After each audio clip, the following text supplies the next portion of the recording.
I stared at the invitation list for TechFlow Industries' annual awards ceremony, my heart sinking as I realized my name wasn't there. The ceremony was celebrating the revolutionary defense analytics system I had spent 18 months designing from scratch. My manager, Patricia Blackwood, stood behind me, arms crossed, wearing that smug expression I'd grown to despise. "Why would we waste a seat on you?" she snapped when I asked about attending. "This is for leadership and key contributors." I watched her walk away, knowing she planned to accept my award herself while I sat at home forgotten. The shock of Patricia's words hit me like ice water. I gripped my desk chair, struggling to process what had just happened.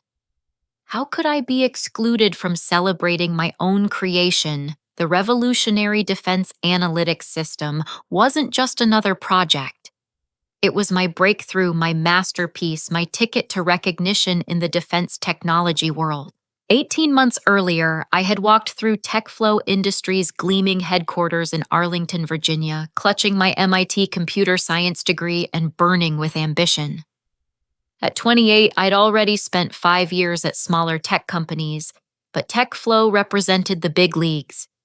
They recruited me specifically for my expertise in machine learning and data analytics, promising I'd work on cutting-edge government contracts. Dr. Marcus Sterling, the chief technology officer, had personally interviewed me.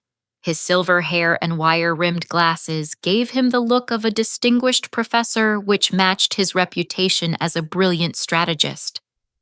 "Clementine," he'd said during our meeting, "we need someone who can think beyond traditional algorithms. The Department of Defense is looking for something revolutionary." The challenge was unlike anything I'd tackled before. The DoD needed a system capable of analyzing massive data streams from satellites' communication intercepts and human intelligence reports. They wanted to predict security threats before they materialized, identify patterns that human analysts might miss, and process information at speeds that could save lives. Most developers would have started with existing frameworks, but I saw an opportunity to create something entirely new. I combined quantum computing principles with artificial intelligence-driven pattern recognition, creating algorithms that could learn and adapt in real time. While my colleagues worked on incremental improvements to old systems, I was building the future. The months that followed were a blur of 18-hour days and breakthrough moments that left me exhilarated. I'd arrive at the office before sunrise and leave long after the cleaning crews had finished. My apartment became a secondary workspace filled with whiteboards covered in equations and flowcharts that traced the intricate pathways of my system's neural networks. Patricia Blackwood had been assigned as my project manager, though initially she showed little interest in the technical details. She was in her mid-40s with perfectly styled blonde hair and designer suits that screamed corporate ambition. Her background was in business development, not engineering, and she seemed content to let me handle the complex work while she managed timelines and budgets. The first major breakthrough came on a rainy Tuesday in March. I'd been struggling with data processing speeds when inspiration struck at 3 in the morning. Instead of analyzing threats sequentially, my system could examine multiple data streams simultaneously, creating a 3-dimensional map of potential risks. The improvement was staggering. Processing times dropped by 80%, while accuracy increased dramatically. When I demonstrated the enhanced system to our team the next day, the room fell silent. The display showed real-time threat assessments, updating faster than anyone thought possible, with prediction algorithms that seemed almost psychic in their precision. Patricia's eyes widened as she watched numbers cascade across multiple monitors, finally understanding the magnitude of what I'd created. "This is incredible, Clementine," she said, though I noticed her taking detailed notes about features she'd never shown interest in before. "We need to fast-track this for DoD review. The beta testing phase exceeded everyone's expectations." Department of Defense analysts reported that my system identified threats they'd missed entirely, predicted security risks with 94% accuracy, and processed intelligence data in minutes rather than hours. Word spread quickly through government circles about TechFlow's revolutionary new capability. That's when Patricia's behavior began to change. She started inserting herself into technical meetings asking detailed questions about algorithms she'd never cared about before. She requested copies of all my documentation, claiming she needed them for project coordination.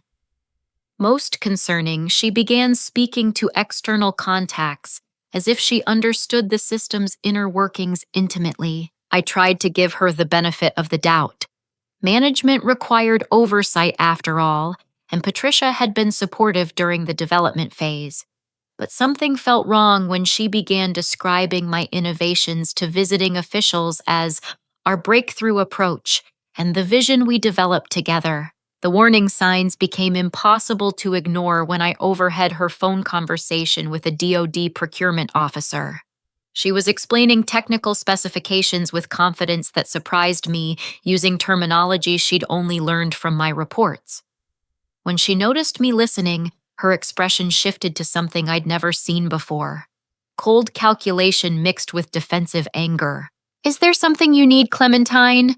she asked, covering the phone's mouthpiece. "Just wondering if you need any clarification on the quantum processing algorithms," I replied. "I heard you explaining them and some of the details seemed—" "I think I can handle project communications," Patricia interrupted. "That's what management is for." That evening, I decided to check the official project documentation stored on our shared server. What I found made my blood run cold.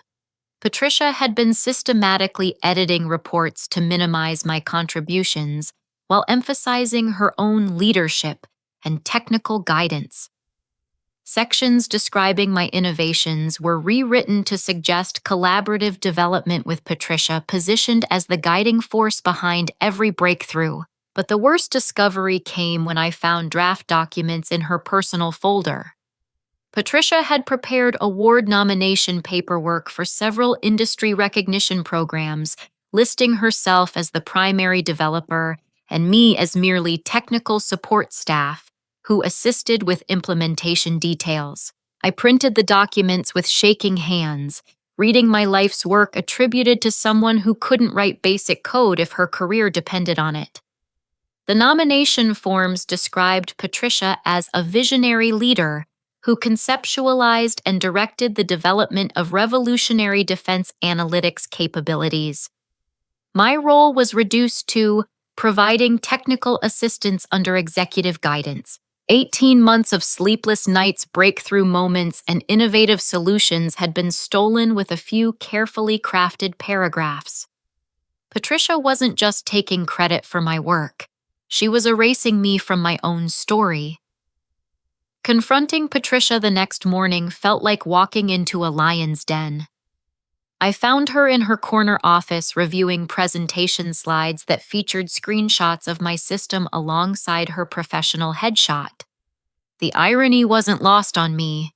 She was literally putting her face on my creation. "We need to talk," I said, closing the door behind me and placing the printed nomination documents on her desk. Patricia glanced at the papers, and for a split second, I saw panic flash across her features. Then her corporate mask slipped back into place, smooth and impenetrable. "I see you've been going through confidential files," she said calmly. "That's a violation of company policy, Clementine. These nominations are fraudulent," I replied, fighting to keep my voice steady. "You can't claim credit for work you didn't do." Patricia leaned back in her leather chair, studying me like a chess player considering her next move. "I guided the vision for this project from day one. Without my leadership and strategic direction, your technical contributions would have been meaningless." "Technical contributions." The words came out sharper than I intended. "Patricia, you didn't know what quantum processing meant until 3 months ago. You've never written a single line of code. You couldn't explain how the neural networks function if someone held a gun to your head. That's not how innovation works in the real world. she replied, her tone becoming condescending. Ideas need leadership to become reality. I identified the market need, secured the resources, and managed the timeline that made your implementation possible. That's what leadership means. I stared at her, amazed by the audacity. You want to take credit for identifying a DoD contract that was publicly announced, for securing resources that were already allocated before I was hired, for managing a timeline on a project you barely understood. Patricia's composure cracked slightly. You're obviously upset about the recognition structure, but that's how corporate hierarchy works. Individual contributors don't win awards, project leaders do. Then why wasn't I told about the nominations? Why did you list me as technical support instead of the primary developer? Because that reflects the appropriate organizational structure, she said, standing and walking to her window. You're a talented programmer, Clementine, but this is bigger than code. This is about transforming defense capabilities on a national level. That requires executive vision. The conversation was going nowhere. Patricia had convinced herself that her management role entitled her to claim ownership of my innovations. In her mind, paying my salary somehow gave her rights to my intellectual property and creative breakthroughs. Over the next few days, I tried to address the situation through proper channels. I scheduled a meeting with Dr. Marcus Sterling, hoping the Chief Technology Officer would recognize the injustice. Marcus listened politely as I explained my concerns, but his response was diplomatically non-committal. These are complex projects with many contributors, he said, adjusting his wire-rimmed glasses. Recognition structures need to reflect organizational realities and client expectations. Patricia has done an excellent job positioning this work with DoD leadership. I also approached Angela Rodriguez in Human Resources, thinking she might help clarify proper attribution protocols. Angela was known for her fairness and attention to detail, but she seemed uncomfortable discussing the situation. Attribution disputes are difficult to resolve, Angela explained during our private meeting. Without clear documentation of individual contributions, it becomes a matter of management discretion. The problem was that all official documentation had been filtered through Patricia, who had systematically rewritten the project history to support her narrative. My personal notes and backup files proved my authorship, but those weren't considered official records for attribution purposes. Meanwhile, Patricia began retaliating against my attempts to set the record straight. She restricted my access to project documentation, claiming I no longer needed full system privileges now that development was complete. She excluded me from client meetings, saying my technical focus wasn't appropriate for strategic discussions. Most damaging, she started spreading subtle rumors about my attitude and team collaboration skills. Clementine seems to be struggling with the transition from development to deployment. I overheard her telling James Chen, her administrative assistant. She's having trouble accepting that her role was more limited than she thought. James looked uncomfortable during these conversations. He was a recent college graduate who joined TechFlow as Patricia's executive assistant, handling scheduling and administrative tasks. I could tell he knew something was wrong, but he was too junior and too dependent on Patricia's approval to speak up.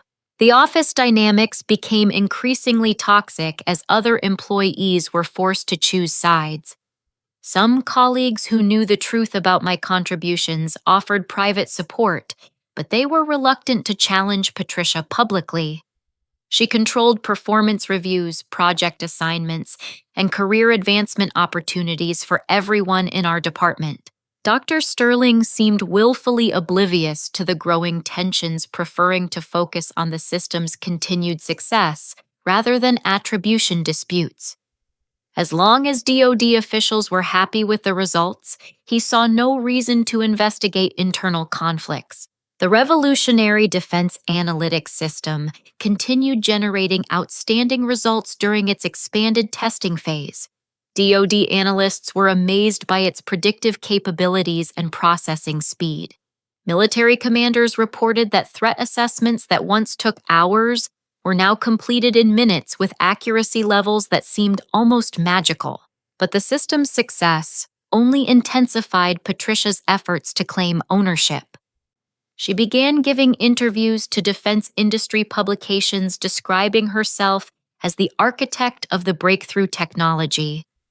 She scheduled presentations at major conferences, positioning herself as an expert on next-generation analytics. The final insult came when I discovered Patricia had changed all administrative access codes for the system, effectively locking me out of my own creation. When I tried to log in for routine maintenance, I was greeted with an unauthorized access message. The woman who couldn't distinguish between machine learning and statistical analysis had somehow gained complete control over algorithms she'd never understood. "I need my access restored," I told Patricia during another confrontation. "Access is restricted to essential personnel only," she replied without looking up from her computer. "If maintenance issues arise, we can contract with the original development team." "I am the original development team." Patricia finally met my gaze, and I saw something cold and calculating in her eyes. "According to our records, you were part of a collaborative development effort. If you have specific technical concerns, you can submit them through proper channels for review." I realized then that Patricia wasn't just stealing credit. She was rewriting history itself. In her version of events, my 18 months of innovative work had been reduced to minor technical assistance on a project she'd conceptualized and directed.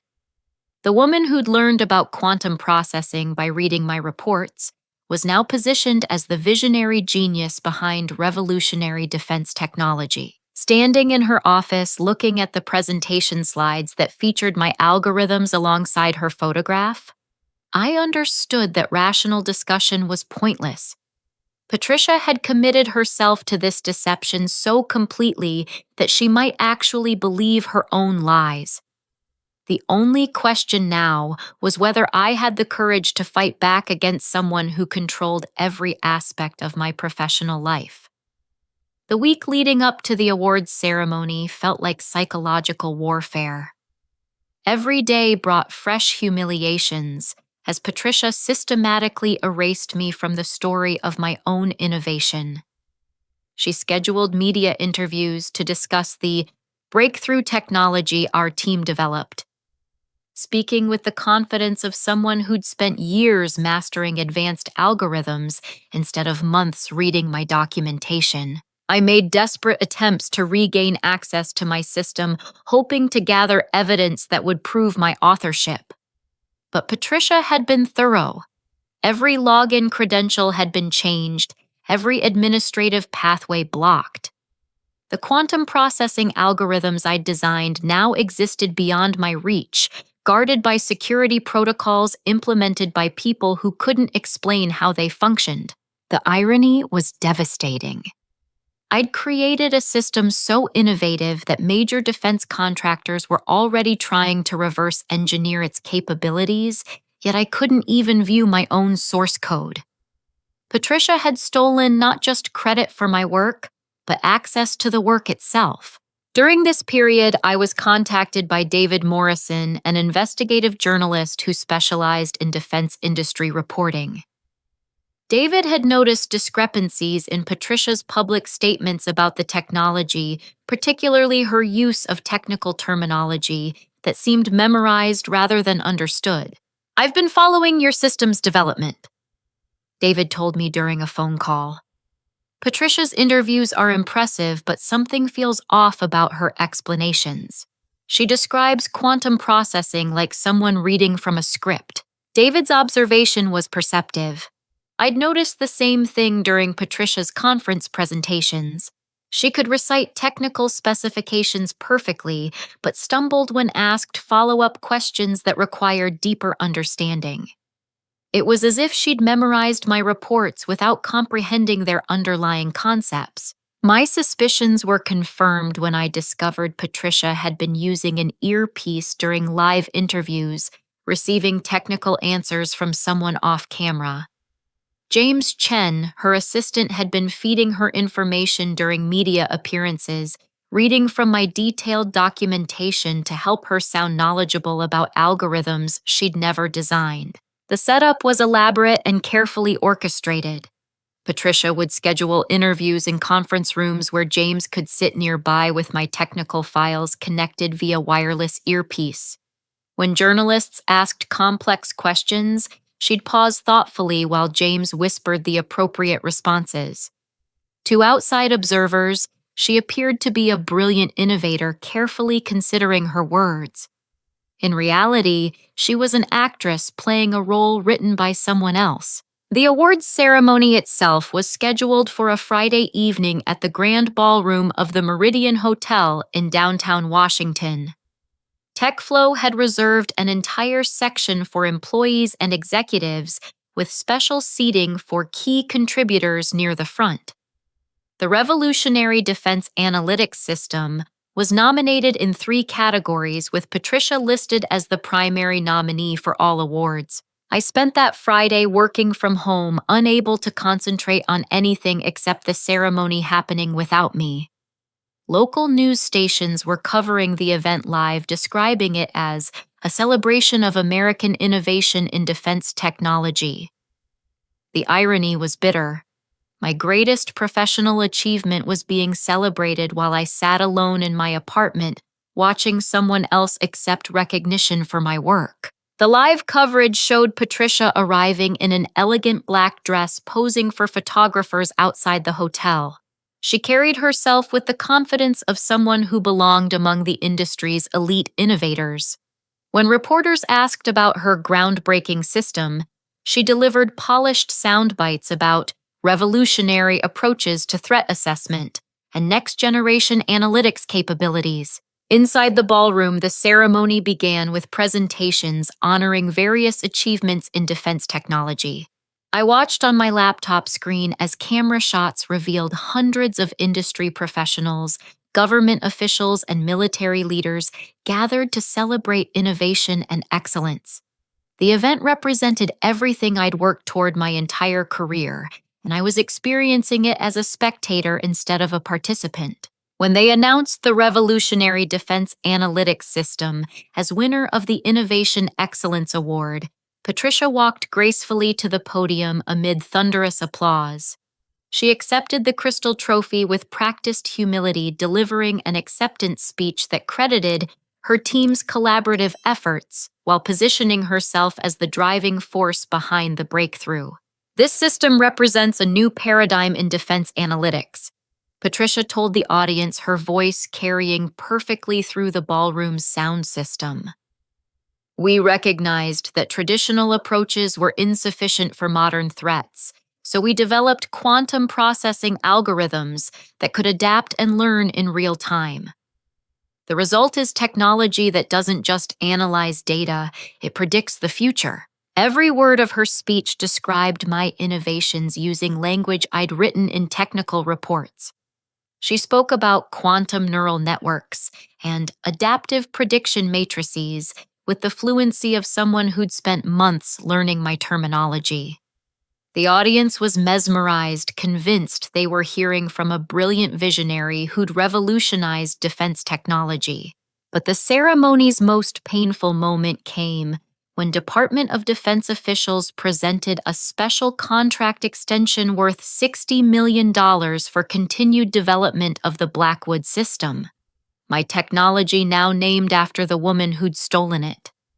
Patricia accepted the contract with gracious professionalism, promising to deliver even more advanced capabilities in the coming years. Ms. Blackwood's innovative approach has exceeded all our expectations, said General Robert Hayes, the DoD's Technology Procurement Director. This system has already prevented multiple security threats and saved countless lives. We're excited to expand our partnership and see what other breakthroughs her team can achieve. As I watched Patricia shake hands with military officials and pose for photographs with my stolen award, my phone began ringing with calls from colleagues who knew the truth. Some offered sympathy, others expressed outrage, but all felt powerless to challenge Patricia's narrative.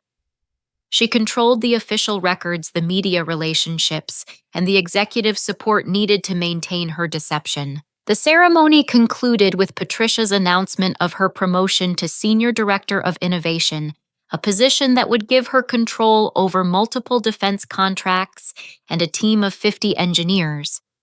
She'd parlayed my 18 months of work into a career transformation that would make her one of the most powerful executives in defense technology. That night, as I sat in my apartment surrounded by the technical documentation that proved my authorship, I received an unexpected phone call from James Chen.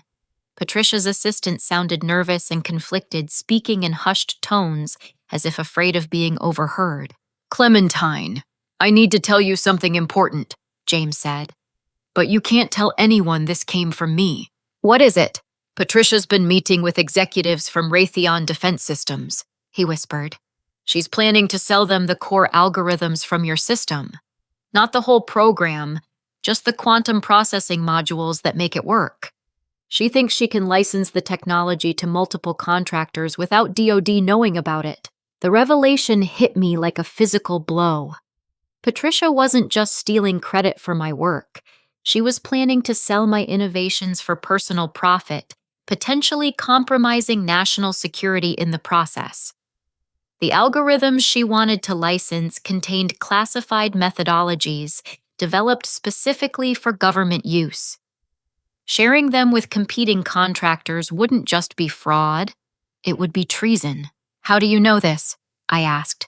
"I've been scheduling her meetings and preparing confidential documents," James replied.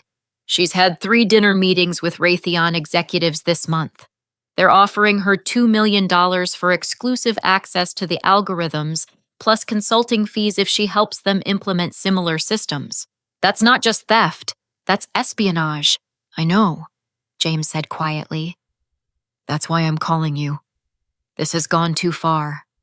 I thought she was just taking credit for your work, but now she's talking about leaving TechFlow to start her own consulting company using your technology. She's planning to steal everything you created and sell it to the highest bidder." After James hung up, I sat in stunned silence, trying to process the magnitude of Patricia's betrayal. She hadn't just stolen my work and excluded me from recognition. She was preparing to profit from selling state secrets to defense contractors. The woman who couldn't write basic code was planning to become a millionaire by selling algorithms she'd never understood.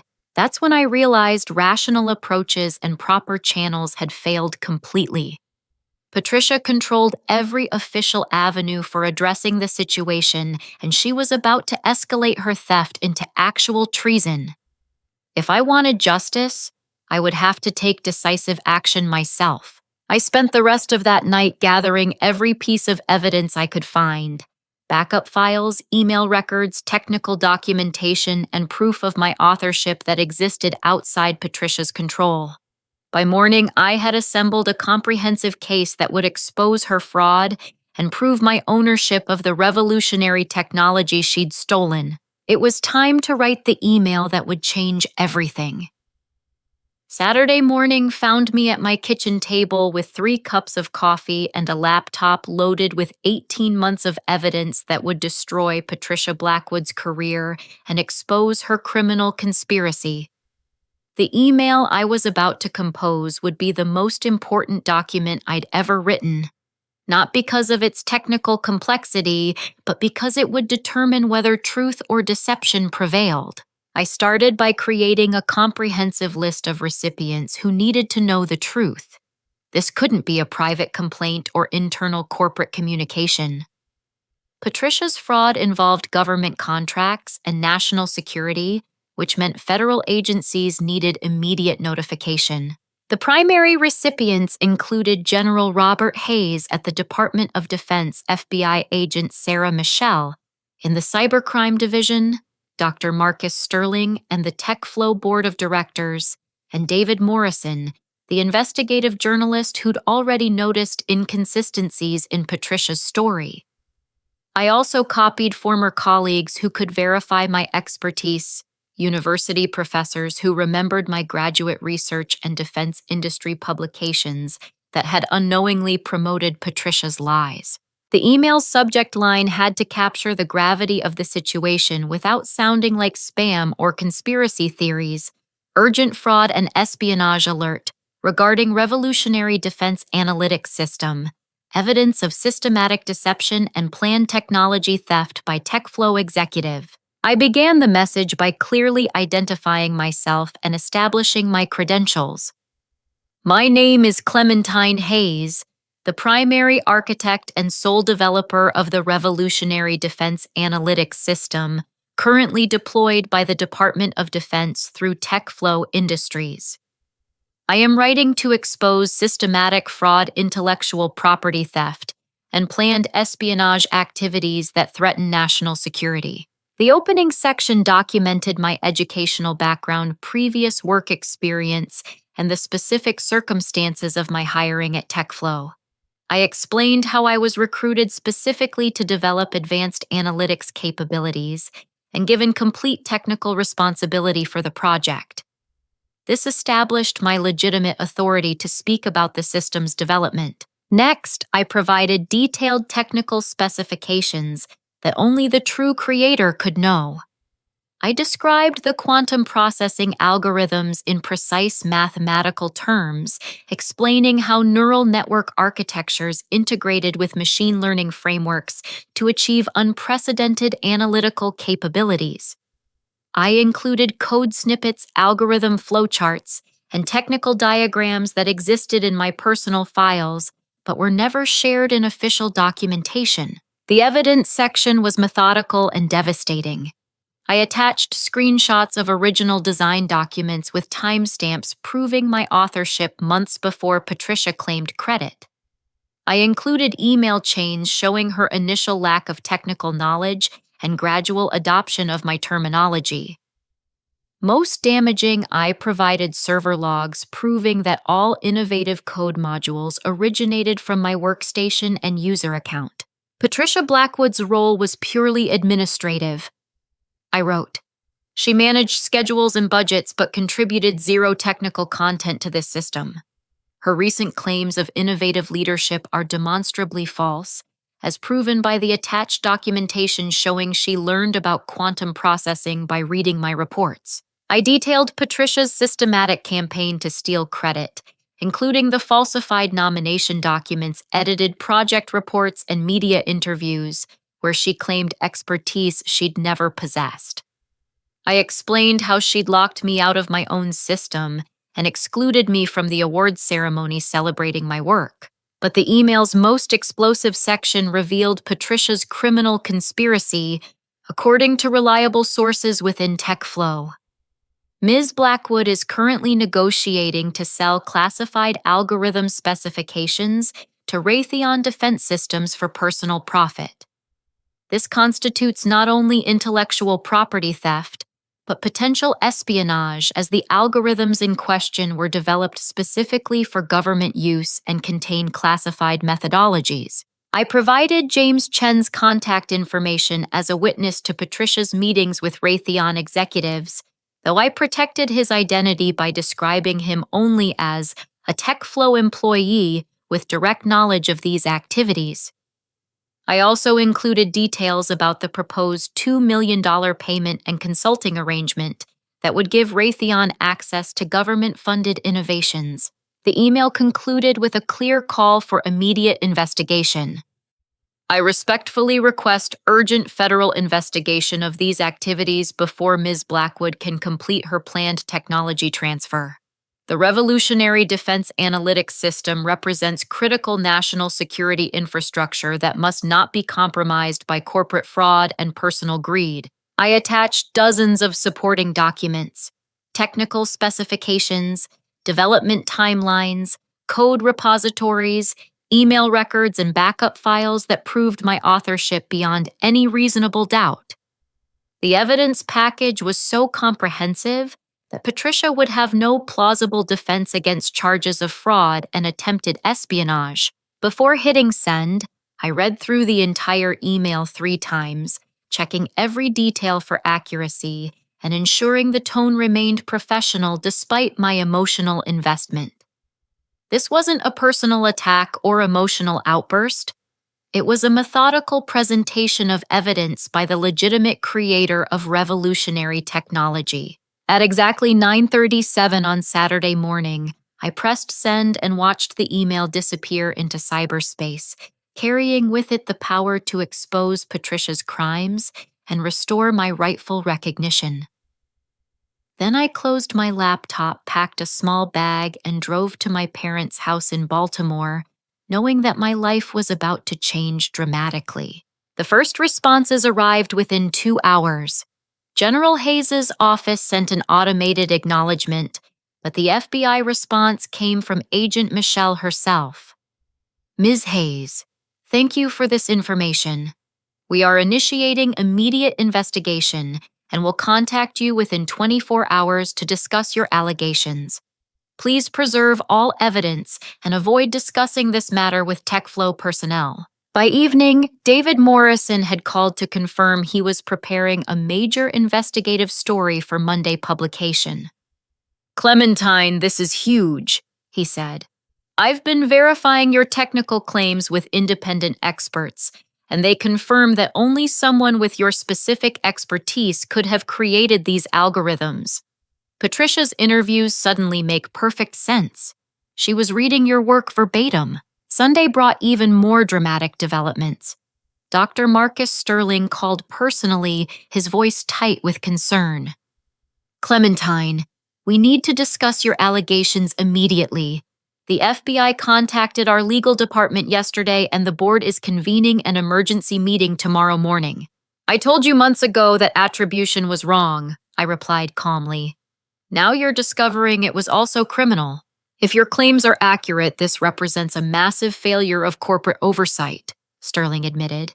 We need to understand exactly what happened and how Patricia circumvented our intellectual property protections. The most satisfying call came from James Chen, who sounded relieved rather than worried.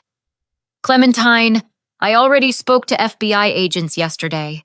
They asked me to continue normal activities while they investigate, but I wanted you to know I'm prepared to testify about everything I witnessed. Patricia crossed lines that go way beyond office politics. Sunday evening, as I sat on my parents' porch watching the sunset, I received a text message from an unknown number. Your career is over. You have no idea who you're dealing with or what resources I have access to. Withdraw your accusations immediately or face consequences you can't imagine. The message was unsigned, but I knew it came from Patricia. I forwarded the threatening text to Agent Michelle, then turned off my phone and went to bed early. Monday would bring the reckoning Patricia had earned through 18 months of systematic deception, and I wanted to be well rested to witness her downfall. The wheels of justice were finally turning, and nothing Patricia could do would stop them now. Monday morning shattered Patricia Blackwood's carefully constructed world like a sledgehammer hitting glass. I was drinking coffee at my parents' kitchen table when my phone exploded with notifications, news alerts, text messages, and missed calls that marked the beginning of Patricia's total destruction. The first domino fell at 6:15 when David Morrison's investigation appeared on the front page of Defense Technology Weekly's website. The headline read, Exclusive TechFlow Executive Accused of Massive Fraud in DoD Contract. True Creator of Revolutionary Systems Speaks Out. The article methodically dismantled Patricia's claims using technical evidence that proved my authorship beyond dispute. Morrison had interviewed 3 independent experts who confirmed that only someone with my specific background could have developed the quantum processing algorithms. Dr. Rebecca Martinez from Stanford's Computer Science Department stated, "These innovations require deep understanding of quantum mechanics, machine learning, and neural network architecture." Ms. Hayes's graduate research perfectly aligns with the technical approaches used in this system. The article also revealed Patricia's upcoming meeting with Raytheon executives scheduled for Tuesday morning to finalize the illegal algorithm sale. Morrison had obtained calendar entries and email confirmations that proved the criminal conspiracy James Chen had risked his career to expose. Within an hour of the article's publication, my phone rang with a call from FBI agent Sarah Michelle. "Ms. Hayes, we're executing search warrants at TechFlow this morning. Can you meet us at their headquarters to provide technical assistance identifying your intellectual property?" "Of course," I replied, though my hands were shaking from adrenaline. "Should I bring anything specific?" "Just yourself and any additional evidence you haven't already provided. We have computer forensics specialists, but they'll need your expertise to understand the technical details." I arrived at TechFlow's headquarters to find federal agents streaming through the lobby with boxes of evidence and computer hard drives. Employees stood in clusters whispering nervously as FBI technicians methodically dismantled Patricia's office and confiscated her electronic devices. The sight was both terrifying and deeply satisfying. Dr. Marcus Sterling approached me near the elevators, his face pale and his usual corporate composure completely shattered. "Clementine, I owe you an enormous apology. We had no idea Patricia was engaged in criminal activity." "You had no idea because you didn't want to know," I replied coldly. "I tried to tell you months ago that the attribution was wrong, but you were more interested in maintaining corporate harmony than protecting intellectual property rights." Sterling winced at my words but didn't argue. "The board is meeting in emergency session this afternoon. We're prepared to take immediate corrective action regarding recognition and compensation for your work." Before I could respond, Agent Michelle appeared beside us with a laptop displaying Patricia's confiscated email records. "Ms. Hayes, can you verify that these technical specifications match your original algorithms? We found them in draft messages to Raytheon executives apparently prepared for today's meeting." I examined the screen and felt a surge of vindication mixed with rage. Patricia had copied my most sensitive code modules, the quantum processing cores that made the system revolutionary, and packaged them for sale to competing contractors. The mathematical formulations were identical to my original work down to variable names and comment structures that revealed their true source. "These are my algorithms," I confirmed. She copied them directly from my development files, including proprietary optimizations that took months to perfect. "This isn't just theft, it's industrial espionage." Meanwhile, chaos was spreading throughout TechFlow as the investigation expanded. Angela Rodriguez from Human Resources was escorted from the building after agents discovered she'd helped Patricia alter personnel records to support the false attribution claims. Internal emails revealed that Angela had knowingly participated in documenting fraudulent project histories. "I was just following executive guidance," Angela told investigators, but her defense crumbled when they found messages showing she'd actively suggested ways to minimize my contributions in official reports. Her resignation letter arrived by email before lunch, citing personal reasons for her immediate departure. James Chen became the investigation's star witness, providing detailed testimony about Patricia's criminal activities and the elaborate deception she'd maintained. His courage in coming forward was remarkable, especially considering his junior position and financial dependence on the job Patricia controlled. "She made me complicit in the fraud," James told Agent Michelle during his recorded interview. "I fed her technical answers during media interviews, scheduled meetings with competing contractors, and prepared documents that I knew misrepresented the true development history. I should have spoken up sooner, but I was afraid of retaliation." By Tuesday afternoon, the story had exploded across national media. CNN, Fox News, and MSNBC were all covering the developing scandal with headlines like "Defense Contractor Fraud Exposed" and "Government Technology Stolen by Corporate Executive." My phone rang constantly with interview requests from journalists who wanted to hear my side of the story. The most dramatic moment came when Patricia attempted to flee the country. Airport security detained her at Dulles International as she tried to board a flight to Switzerland carrying classified system documentation and encrypted hard drives containing my stolen algorithms. Her arrest made the evening news on every major network, complete with footage of federal agents leading her away in handcuffs. Ms. Blackwood's attempt to leave the country with classified materials confirms the seriousness of these charges, Agent Michelle announced at a press conference. We're treating this as a case of corporate espionage that threatened national security. The arrest triggered immediate reactions from TechFlow's corporate leadership. Dr. Sterling was fired by the board of directors for failure to maintain adequate intellectual property oversight. His replacement, Dr. Jennifer Walsh, called me personally to discuss restoring proper attribution and recognition for my work. Ms. Hayes, we want to make this right, Dr. Walsh said during our phone conversation. You deserve full credit for your innovations, and we're prepared to offer significant compensation for the injustices you've endured. But the most satisfying development was the Department of Defense's response to the fraud revelation. General Hayes issued a statement suspending all TechFlow contracts pending investigation, effectively ending the company's government business overnight. The DoD takes intellectual property fraud extremely seriously, the statement read.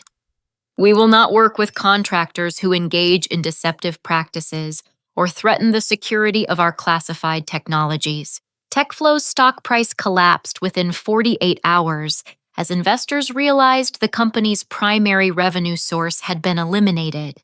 The board announced they were exploring strategic alternatives, which everyone understood meant they were seeking a buyer before bankruptcy became inevitable. Meanwhile, competing defense contractors began reaching out to offer me positions and partnerships. Lockheed Martin, Boeing Defense, and General Dynamics all expressed interest in my expertise and the proven capabilities of my revolutionary system. The technology Patricia had tried to steal illegally was now attracting legitimate offers that would establish my career and financial security. The personal vindication was overwhelming.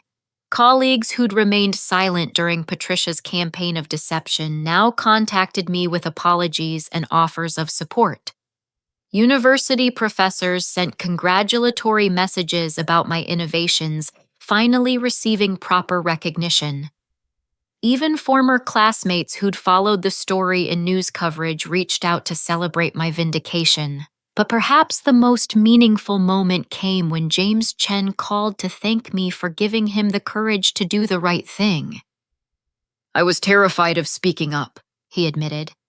But watching Patricia steal your work and plan to sell it to foreign contractors made me realize some things are more important than job security. You showed me what integrity looks like. As Tuesday evening arrived and Patricia sat in federal custody awaiting arraignment on fraud and espionage charges, I reflected on the dramatic transformation that had occurred in less than 72 hours. The woman who'd excluded me from celebrating my own work was now facing decades in prison, while I was fielding offers from the most prestigious defense contractors in America. The dominoes had fallen exactly as they should have, carrying Patricia's criminal empire down with them, while lifting me toward the recognition and opportunities I'd earned through 18 months of innovative work. Justice wasn't just being served. It was being delivered with the precision of the algorithms Patricia had tried so desperately to steal. 3 weeks after Patricia's arrest at Dulles Airport, the full scope of her criminal enterprise became clear as federal investigators peeled back layers of deception that stretched far beyond my stolen algorithms.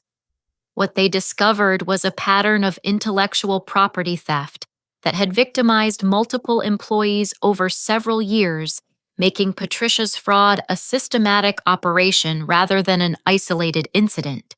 The corporate investigation revealed that Patricia had stolen credit from at least 6 other engineers during her tenure at TechFlow, using similar tactics of administrative control and documentation manipulation. Sarah Kim, a cybersecurity specialist, came forward with evidence that Patricia had claimed credit for breakthrough encryption protocols Sarah had developed independently. Michael Torres, a senior programmer, provided documentation proving Patricia had stolen his artificial intelligence innovations for previous DoD contracts. She had a system, Sarah explained during a recorded interview that became key evidence in the federal case. Patricia would identify promising projects led by individual contributors, then gradually insert herself into the management structure until she controlled all official documentation. By the time we realized what was happening, she'd rewritten the entire project history. The revelation of Patricia's broader criminal activities triggered a complete transformation of TechFlow's leadership structure.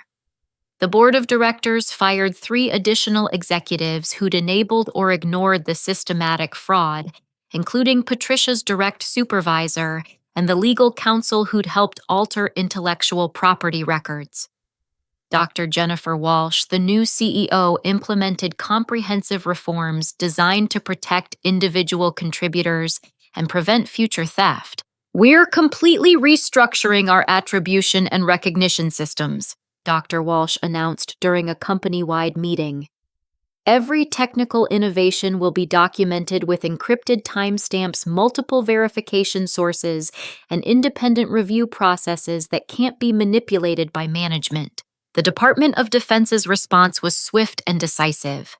General Hayes personally called to apologize for the injustice I'd endured and to discuss establishing a direct working relationship that would bypass traditional contracting structures. Ms. Hayes, your innovations represent exactly the kind of breakthrough thinking our nation needs, the general said.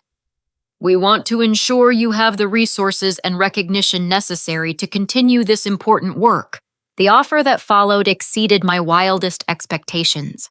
The DoD proposed a $50 million contract for me to establish an independent research laboratory focused on developing next-generation defense analytics.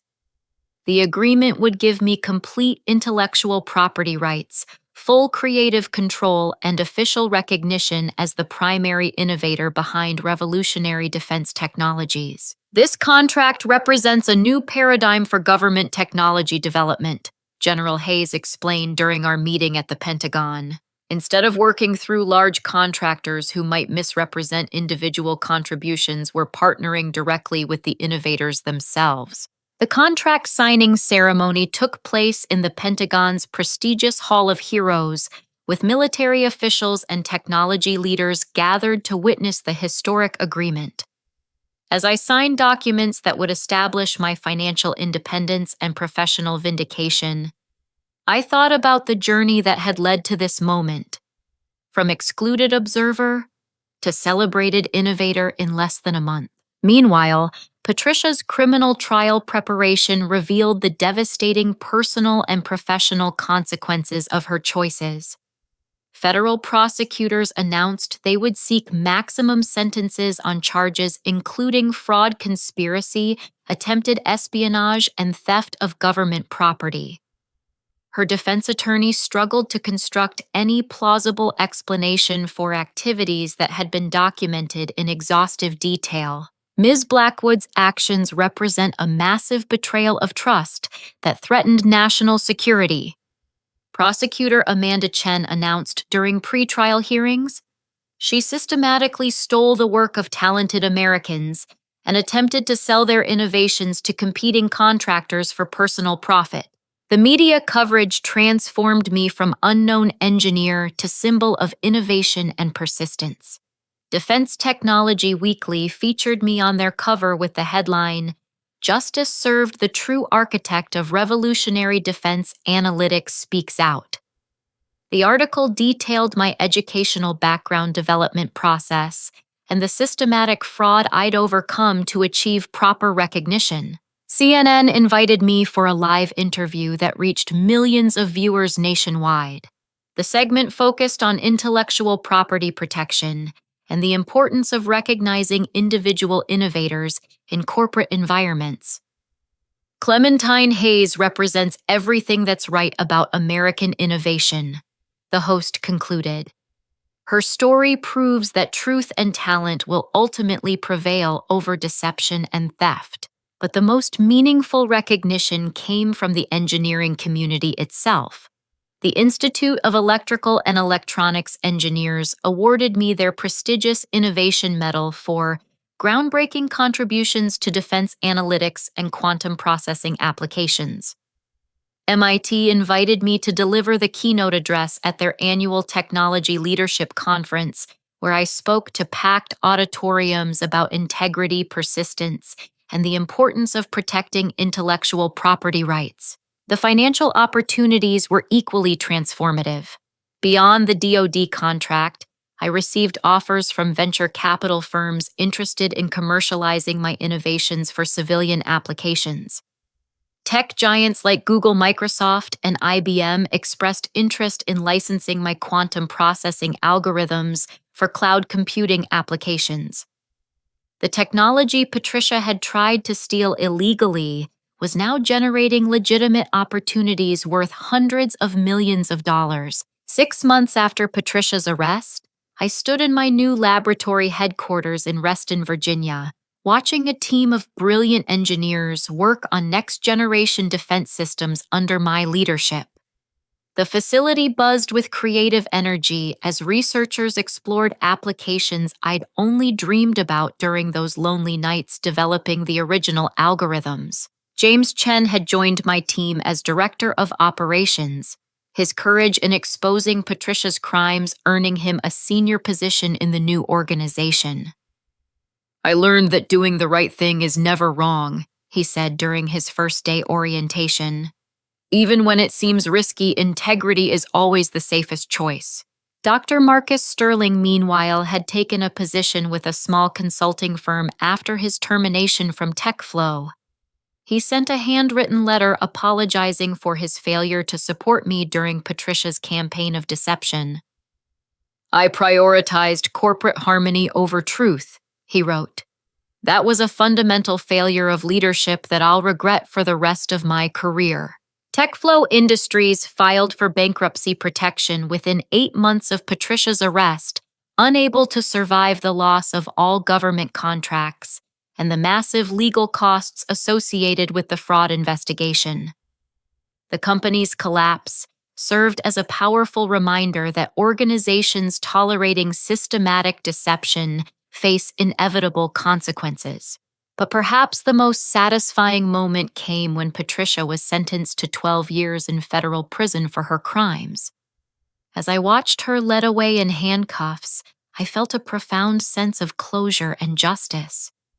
The woman who'd tried to steal my life's work and sell it for personal profit would spend the next decade behind bars, while I continued developing technologies that would protect American interests worldwide.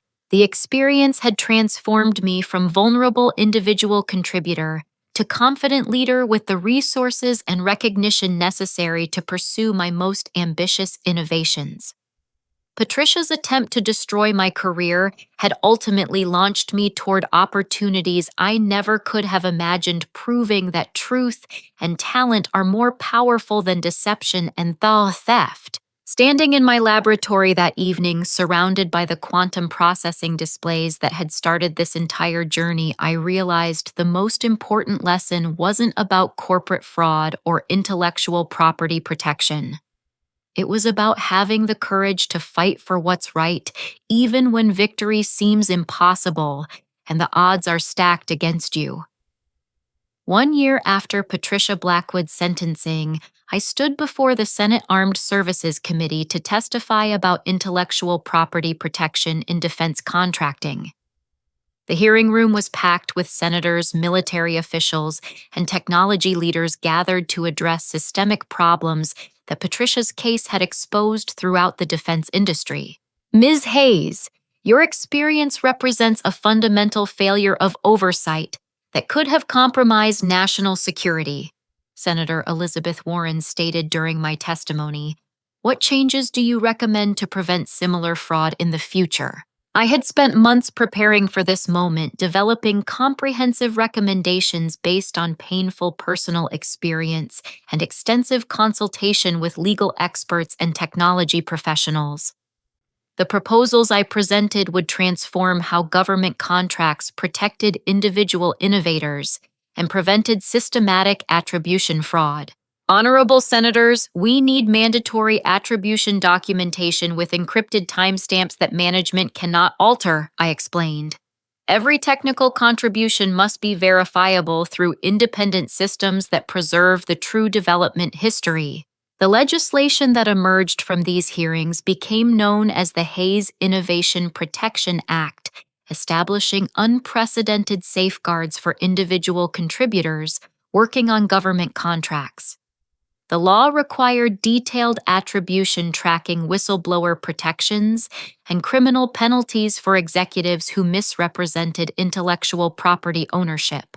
Patricia's criminal case had concluded 6 months earlier with her sentencing to 15 years in federal prison after additional charges were filed for money laundering and conspiracy.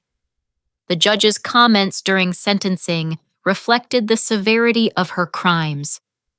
Ms. Blackwood's actions represent a profound betrayal of trust that threatened national security and victimized talented Americans who dedicated their careers to protecting our country. The courtroom was packed during Patricia's sentencing, with several of her other victims present to witness justice being served. Sarah Kim Michael Torres and 4 additional engineers had joined a civil lawsuit that ultimately recovered over $20 million in damages from Patricia's personal assets and TechFlow's insurance policies. Seeing her in handcuffs was incredibly healing, Sarah told reporters outside the courthouse. She stole years of recognition and opportunities from all of us, but today proved that truth eventually prevails. My own transformation during this period was remarkable. The independent research laboratory I'd established had grown to employ over 60 engineers and researchers, making breakthrough discoveries in quantum computing, artificial intelligence, and defense analytics. The facility represented exactly the kind of innovative environment I'd dreamed about during those frustrating months at TechFlow. The revolutionary defense analytics system continued evolving under my direct leadership with new capabilities that far exceeded the original breakthrough that had started this entire journey. Version 3.0 incorporated machine learning algorithms that could predict threats with 98% accuracy while processing data streams in real time across multiple theaters of operation. Clementine's innovations have saved countless lives and prevented numerous security threats, General Hayes stated during the system's 3rd anniversary celebration. This represents American innovation at its absolute finest. Brilliant technical work combined with uncompromising integrity. The financial success had been equally dramatic. My company, Hayes Defense Analytics, was now valued at over $400 million with contracts spanning multiple government agencies and allied nations. The technology Patricia had tried to steal for $2 million was generating legitimate revenue streams worth hundreds of times that amount. But perhaps the most meaningful development was the mentorship program I'd established for young engineers and inventors. Every month, promising students and early career professionals visited my laboratory to learn about innovation, intellectual property protection, and the importance of standing up for their rights. Your story changed my life. Jessica Martinez, a recent MIT graduate, told me during one mentorship session. It taught me that technical excellence isn't enough. You also need the courage to fight for proper recognition. The program had already helped 12 young inventors secure proper attribution for their work and avoid situations similar to what I'd experienced. Creating opportunities for the next generation of innovators felt like the most important legacy of my struggle against Patricia's fraud. James Chen had become one of my closest friends and most trusted colleagues during our collaboration at Hayes Defense Analytics. His courage in exposing Patricia's crimes had launched a successful career in technology management, and he frequently spoke to business schools about ethical leadership and corporate responsibility. Working with Clementine taught me that doing the right thing isn't just morally correct. It's also the best business strategy, James explained during a Harvard Business School lecture. Organizations that protect and promote their talented people will always outperform those that tolerate fraud and deception. Dr. Jennifer Walsh, who had successfully rebuilt TechFlow's reputation after the Patricia scandal, became a strong ally and advocate for intellectual property reform throughout the defense industry. Her company had implemented the most comprehensive attribution protections in the sector, creating a model that other contractors were beginning to adopt. Clementine's case forced all of us to examine our practices and commitment to protecting individual contributors, Dr. Walsh said during an industry conference. The changes we've made haven't just prevented fraud, they've actually improved innovation by ensuring talented people get proper recognition for their work. The broader impact extended far beyond the defense industry.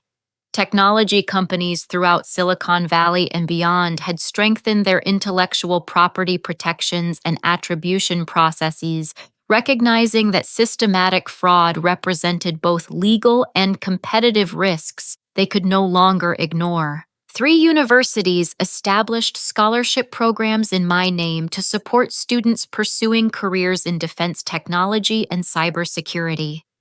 The scholarship specifically targeted first-generation college students and underrepresented minorities, helping ensure that innovation opportunities reached the broadest possible range of talented Americans. On a personal level, the experience had taught me profound lessons about courage, persistence, and the importance of fighting for principles even when victory seems impossible. The frightened engineer who'd been excluded from celebrating her own work had evolved into a confident leader with the resources and platform to protect others facing similar injustices. I learned that your work and integrity are worth fighting for, even when the battle seems impossible. I reflected during a recent interview with Defense Technology Weekly. Truth has a way of surfacing when you have the courage to bring it to light. Sometimes the greatest victory isn't just personal vindication, but creating change that protects others from facing the same injustice. The revolutionary defense analytics system continued protecting American interests worldwide, now properly attributed to its true creator and continuing to evolve under my direct guidance.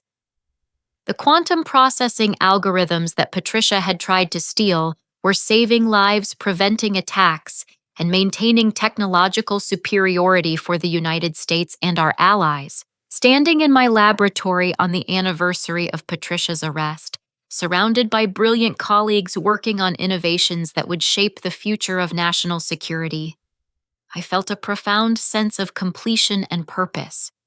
The woman who had tried to destroy my career was serving a lengthy prison sentence while I was leading breakthrough research that would protect American lives for generations to come. The experience had transformed a moment of devastating betrayal into a catalyst for positive change throughout an entire industry. Patricia's crimes had ultimately strengthened intellectual property protections, created new opportunities for talented innovators, and demonstrated that truth and persistence would always triumph over deception and theft. Most importantly, the journey had proven that individual courage could defeat systematic injustice, that one person's willingness to fight for what's right could create lasting change that protected countless others. The email that had ended Patricia's career had also launched a movement that would ensure future innovators received the recognition and protection they deserved. As I watched my team work late into the evening developing technologies that would keep our nation safe, I realized the most important lesson wasn't about corporate fraud or intellectual property law. It was about having faith in justice and the courage to pursue it, even when the odds seem impossible and powerful people stand in your way.